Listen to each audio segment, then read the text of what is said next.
Dear Mr. Snob, I must say I am disappointed in your choosing the Helter Skelter murders to be featured on your program. It's one thing to make fun of trolls, ETs, or bat pussies, but choosing such a dark chapter in American history as fodder for your riff program shows a true lack of taste and poor judgment on your part. Leave nonfiction up to the real critics, and continue poking fun at regular exploitation and porno spoofs. Damn. Shit. Okay. So...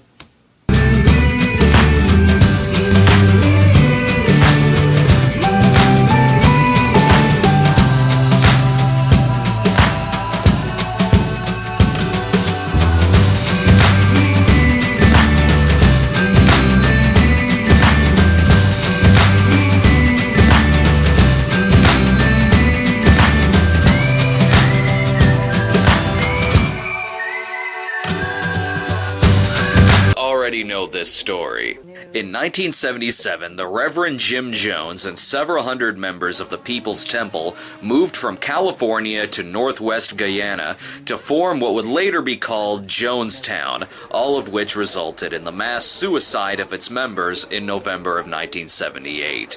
Naturally, a film version would follow, but all that counts is who gets there first. And whoever gets there first is usually the sleaziest. In this case, it's writer-director Rene Cardona Jr., who previously made the Lost in the Mountains cannibal flick Survive, and the shark flick Cyclone, where a real dog was killed. Yep, he's gonna ring in the classy on this flick. Well, maybe I spoke too soon. He was tactful enough to put a warning on it. The events depicted in this motion picture are based on the real and tragic suicides. Geez, spoiler alert disclaimer. Okay, so the movie's over? I see it was just a prologue. Usually it isn't until the end of the movie that I want to blow my brains out. What? Hugo Stiglitz? Are we getting Nightmare City Hugo Stiglitz? Or the fictitious Nazi scalper Hugo Stiglitz? Because I can't tell the difference anymore. Oh well, might as well settle in and watch Guyana Cult of... Crime of the Century? Son of a bitch! Burned again by the alternate title! How fucking hard is it to stick to one fucking title? Look, you more or less stuck with one poster. Doesn't matter which poster I look at, it still looks like a movie where Roy Orbison kills a bunch of people. Naturally, the first thing we have to see is Jones preaching to his congregation. I just hope he keeps it positive. My brothers, Judgment Day is upon us. Judgment Day? He's preaching about the machines? Nothing crazy about that. But give it time and I'm sure he'll start breaking his rock and roll albums. Or maybe not, after all, he is clearly an Elvis impersonator. Their souls laid to waste in orgies of drugs, lust, and fornication, as in the days of Sodom and Gomorrah. Whoa. Did you say sodomy? We're all ears now. They have become the heroes we and our children worship. They have infiltrated our media, television, movies. Haha, now you're speaking my language. I'd join a church devoted to how much Black Devil Doll from Hell sucks. But of course, he starts sounding a little too edgy. A society of corruption and lust has become the temple of man. Tragedy, murder, drugs, and fornication are his idols. I'd follow him to South America. That is, a restaurant that serves South American food, where I'd tell him that I don't want to be a part of his church. It depends, I guess. If he pulls a rabbit from behind that cape, I'd reconsider. What's going on now? The Lord has instructed my grandson to draw this map with crayons. As you can see, it's too big for my refrigerator. Any takers? It's about time he starts talking about Jonestown. And it shall be called Johnsontown. Oh, I'm sorry. Johnsontown. Wait. Johnsontown? Oh, I fucking get it. They're changing their names. Instead of Jim Jones, he's James Johnson. That's fucking stupid! The opening said it changed names to protect the innocent. Jim Jones wasn't innocent! And if you're worried about his family getting pissed off, I don't mind. And why would you make him look and sound so identical to Jim Jones and then call him James Johnson? Even the story is identical. You're not fooling anyone. The Powers Booth one didn't do that, and that was made by people with tact, unlike Rene Cardona Jr. Look, he can't even make the Lord instruct this baby not to look at the camera. Ugh, enough of this speech already.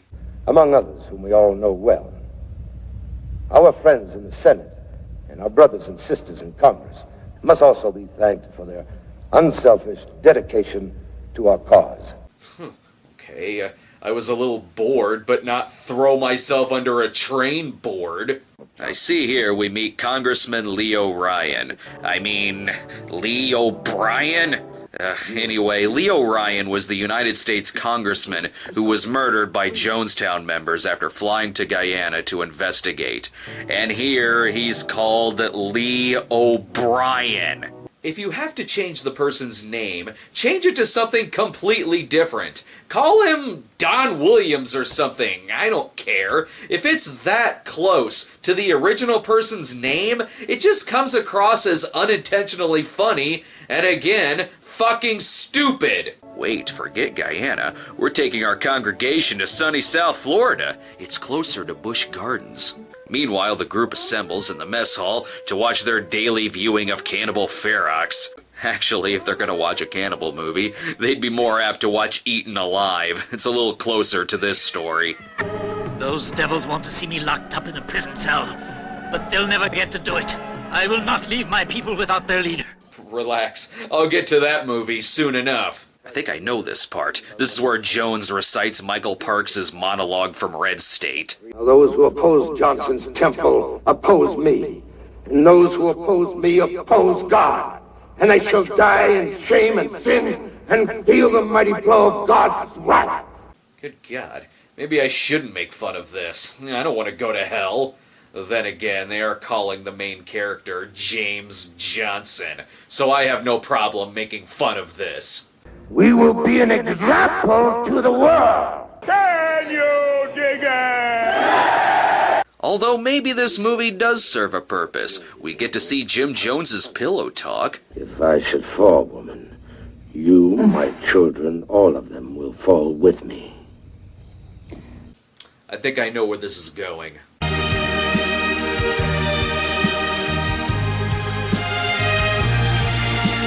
Okay, no more Amazon cannibal movie references. But seriously, the real story goes that Jim Jones was charismatic enough to actually lure all of these people to Guyana, where he then became a sadistic fucking tyrant. In this movie, he's just fucking crazy from beginning to end. There's no character arc or anything. It's all fire and brimstone and fucking madness. But he does seem to get more tail than Jimmy Swaggart. Back to the madness, though. Look at this scene where 3 kids are caught stealing food from the good, the bad, and the ugly. Now, I understand that this is the kind of thing that actually happened there, but Jones is portrayed like this throughout the whole movie.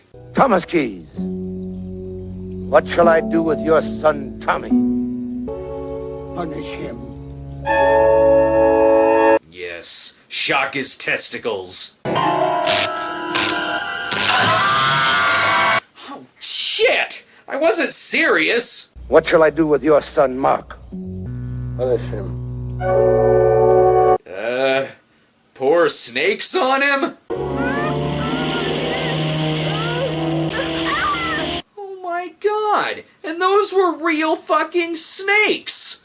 Well, kudos to that actor, especially when today's adult actors would have demanded CGI. This kid had real snakes poured on him.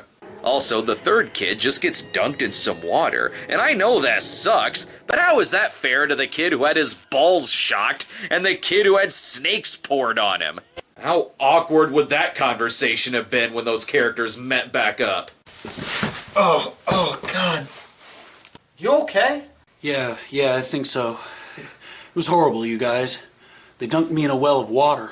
Hey, whoa! They dumped you in some water? Yeah?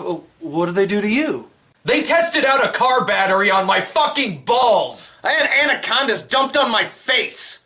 Oh yeah? Well, the water was really cold.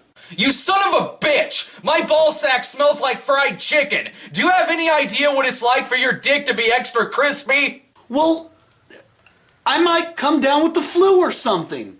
I'm gonna be pissing venom for the next several months. That's good though. You're gonna be pushing the venom out of your body. There's still a snake crawling around in my ass. I fucking hate you! Hey, it's not my fault. I can't teabag anyone anymore because the static electricity from my balls will turn them to ashes. But there could have been some really nasty parasites in that water. I'll kill you! And now some people finally decide that Johnsontown, do I seriously have to call it that? I'm not doing it. I'm not fucking doing it. It's Jonestown, so I'm fucking calling it Jonestown. Anyway, one guy tries escaping, and this may look bad, but they're really just trying to beat the music stingers out of him. I agree. It is time for a lunch break. Here you go. Flaky skin off a fried ball sack covered with the tears of a young child. Johnson, fuck it, I'm calling him Jones too. Jones finds out that his community may be under investigation from the government. So what does he do to make the congregation look on the level? Taking pictures of young kids. No, don't do that. There, take pictures of bananas, that'll work fine. You know, I suppose it wasn't that bad being Jim Jones. Look, he does have the nicest toilet in the camp.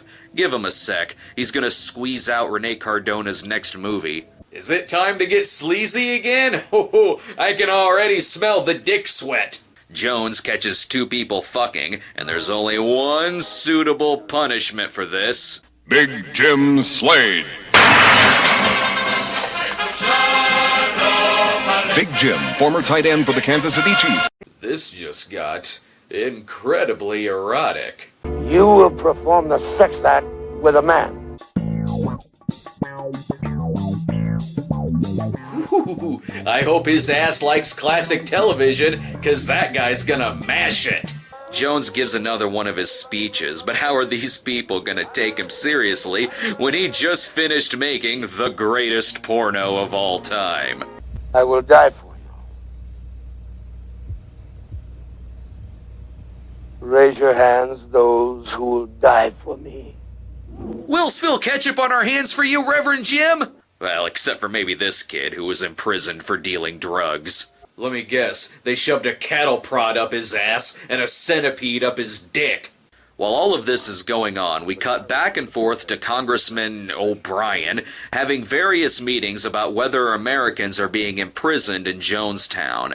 Eventually, O'Brien makes the trip out to Guyana, which includes reporters, cameramen, as well as relatives of different church members. Dad, are you going to be long in Guyana? Guyana, darling. Yeah, you better get that right, or you'll have several commenters, or people like me, correcting you. Well, every time you go on a trip, Mom and I do a little research. You're forgetting it's a socialist country. Ugh, who invited Hannity? Unfortunately, I made a promise not to mention the cannibal movies again, but luckily the movie provides the funky music for us.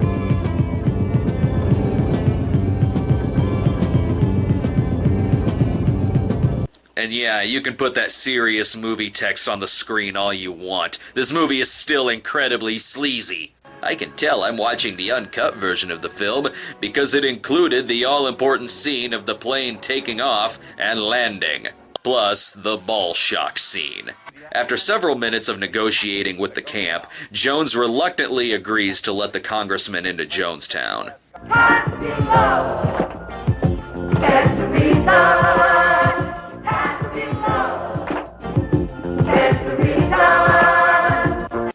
I'm sorry, is this the Wicker Man all of a sudden? I thought I knew how this story ended. O'Brien announces that Johnsonville, or whatever, is now under a congressional inquiry, which means we get to see Jones be just as charismatic as he's been through the rest of the movie. We've heard that sex is only your particular privilege here in Johnsontown. Oh, that's bullshit. Reverend language. Our swear jar uses testicles instead of coins. How can you have babies without sex? Do you know that we've had 30 babies born here since the summer of 77? Seriously, you should see the porno I made. Jim, you should probably save the Kool-Aid for the climax. Best put that back down. Speaking of which, we've pretty much arrived at that point in the movie.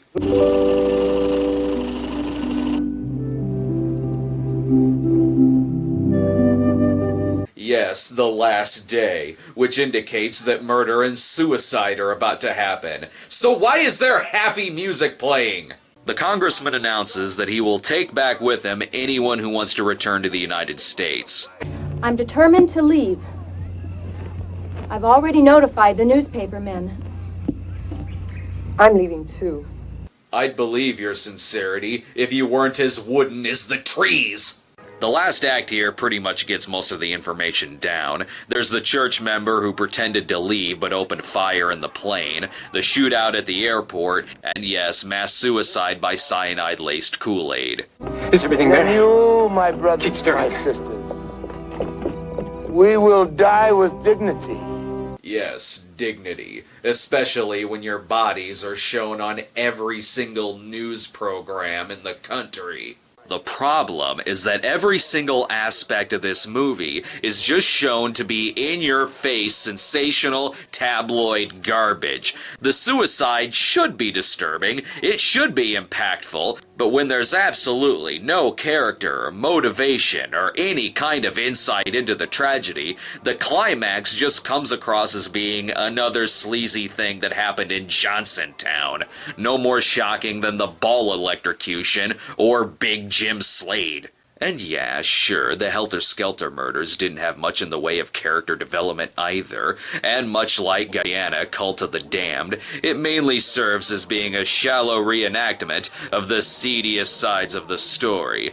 But that movie was at least well shot and had some kind of artistic presentation. This movie looks like we've stumbled across Joe D'Amato's home movies. The only artistic measure this movie takes is when it suddenly switches to behind the green door vision. Like in the true story, Jones's death here could either have been a self-inflicted gunshot wound, or he was shot by someone else. But even if it did show the gunman, this movie has no characters, so we wouldn't have known who it was anyway. But at least it ends on some words of wisdom. Those who do not remember the past are condemned to repeat it. Oh, don't worry. I won't make the mistake of rewatching Guyana, Cult of the Damned anytime soon. You know, so much real footage of Jonestown exists anyway that an explosive reenactment like this just seems pointless when nothing can be as frightening as the real thing. Also, if it's dramatic insight you want, then please watch the Powers Booth miniseries. In the meantime, I'll stick with real movies about cults, thank you very much. Movies like Martha May Marcy Marlene, because I prefer my cult movies where nothing happens. In the end, is it tasteless to spotlight a movie like Guyana on the show? Maybe, but you know what? The movie is fucking tasteless! Also, you don't need me to tell you why the movie's bad. It should be completely obvious why this thing stinks. And that, obviously, is because Roger Ebert gave it 0 stars.